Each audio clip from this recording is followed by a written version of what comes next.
అందరికీ నమస్కారం అండి. ఒకసారి వెబ్ ఆప్షన్స్ పెట్టిన తర్వాత ఏ విధంగా వాటిని ఎడిట్ చేసుకోవాలి, ఒకసారి గూగుల్ ఓపెన్ చేసిన తర్వాత CACAPI వెబ్సైట్కి వెళ్ళండి. తర్వాత ఈ పోర్టల్ని క్లిక్ చేయండి. ట్రాన్స్ఫర్స్ క్లిక్ చేసినట్లయితే మనకి ఈ విధంగా చూపిస్తుంది. ఇక్కడ క్లిక్ చేయండి. నెక్స్ట్ మీ యొక్క ట్రెజరీ ఐడి, అదేవిధంగా మీ యొక్క డేట్ ఆఫ్ బర్త్, ఇవన్నీ కూడా సాధారణ ప్రక్రియ. నెక్స్ట్ మీ యొక్క పాస్వర్డ్,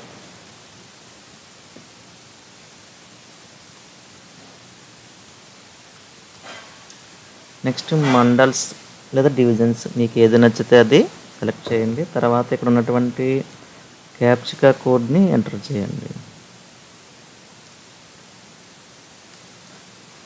ఎంటర్ చేసిన తర్వాత గెట్ డీటెయిల్స్ ప్రెస్ చేయండి. మనకి ఈ విధంగా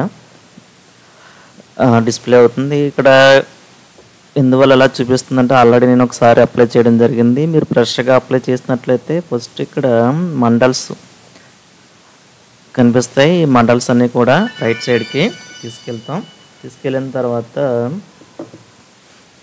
మీకు ఏ మండల్స్ కావాలితే ఆ మండల్స్ మాత్రమే కుడివైపుకి తీసుకువెళ్ళండి. సపోజ్ ఇక్కడ చూడండి, కొత్తపేట క్లిక్ చేసి ఈ బటన్ క్లిక్ చేయండి, కుడివైపుకి వస్తుంది. మీరు అలా కాకుండా ఇక్కడ 4-5 మండలాలు ఒకేసారి తీసుకెళ్ళాలి. అప్పుడు ఈ కంట్రోల్ క్లిక్ చేసి మౌస్ క్లిక్ ద్వారా ఒకేసారి 2 మండలాలని కుడివైపుకి తీసుకువెళ్ళచ్చు. ఒక్క మండలం అక్కర్లేదు. ఏం చేయాలి, ఇక్కడ control plus mouse click use చేసి కుడివైపుకి తీసుకువెళ్ళచ్చు. లేదా ఇక్కడ 2 సార్లు క్లిక్ చేసినా అక్కడ కుడివైపుకి వెళ్తుంది. ఈ విధంగా మండలాలు సెలెక్ట్ చేసిన తర్వాత గెట్ స్కూల్స్ క్లిక్ చేయండి. నేనైతే ఆల్రెడీ ఒకసారి అప్లై చేశాను కాబట్టి నాది కంపల్సరీ ట్రాన్స్ఫర్ కాబట్టి అన్ని మండలాలు కూడా సెలెక్ట్ చేసి కుడివైపుకి తీసుకువెళ్తున్నాను. మీరు మొదటిసారి లేకపోతే 8 years కాకపోయినట్లయితే మీకు కొన్ని మండలాలు మాత్రమే సెలెక్ట్ చేసుకుంటారు. నెక్స్ట్ గెట్ స్కూల్స్ని సెలెక్ట్ చేసుకుంటాం. గెట్ స్కూల్ సెలెక్ట్ చేసిన తర్వాత నేను ఆల్రెడీ ఇక్కడ అప్లై చేశాను కాబట్టి ఇదివరకు పెట్టినటువంటి ఆర్డర్లో ఇక్కడ ఇవన్నీ కూడా ఉన్నాయి. ఒకవేళ మీరు మొదటిసారి అప్లై చేస్తే స్కూల్స్ లిస్ట్ లెఫ్ట్ బాక్స్లో కనిపిస్తుంది. ఇక్కడ కూడా మీకు నచ్చినటువంటి స్కూల్స్ని క్లిక్ చేసి ఒక్కొక్క స్కూల్ని కుడివైపుకి తీసుకువెళ్ళచ్చు. లేదా 4-5 స్కూల్స్ని కంట్రోల్ ఆప్షన్ ఉపయోగించడం ద్వారా కుడివైపుకి తీసుకువెళ్ళచ్చు.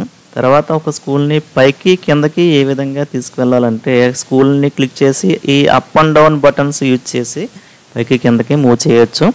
మరి ఈ విధంగా జాగ్రత్తగా చేయండి. ఒకవేళ మనకు ఒక స్కూల్ అవసరం లేదు అనుకున్నట్లయితే దాన్ని క్లిక్ చేసి ఈ సింగిల్ యారో మార్క్ని క్లిక్ చేస్తే మనకి ఇక్కడ ఉన్న స్కూల్స్లో చివరిని వస్తుంది అనమాట. చివరికి వచ్చేస్తుంది అది. మరి జాగ్రత్తగా చూసుకోండి. ఒకవేళ మనకు కావాలితే మళ్ళీ చివరికి వెళ్ళి కుడివైపుకి తీసుకువెళ్తాం. తర్వాత ఇక్కడ ఐ యాక్సెప్ట్ క్లిక్ చేసి ప్రివ్యూ వరకు క్లిక్ చేయండి. ఈ విధంగా మనకి ప్రివ్యూ చూపిస్తుంది. దీన్ని ఒకవేళ మరలా కావాలితే ఎడిట్ చేసుకోవచ్చు, లేదా మీరు సబ్మిట్ కొట్టేసుకోవచ్చు. ఇక్కడ సబ్మిట్ కొట్టినట్లయితే మనకి ఒక PDF ఫైల్ అనేది డౌన్లోడ్ చేసుకోమని అడుగుతుంది. అక్కడ డౌన్లోడ్ బటన్ క్లిక్ చేసినట్లయితే మనం పెట్టినటువంటి ఆప్షన్స్ని ప్రింట్అవుట్ రూపంలో తీసుకోవచ్చు. మరలా ఒకసారి దాన్ని వెరిఫై చేసుకుని మరలా ఇదే ప్రొసీజర్లో మీరు ఎడిట్ చేసుకోవచ్చు. Okay, thank you.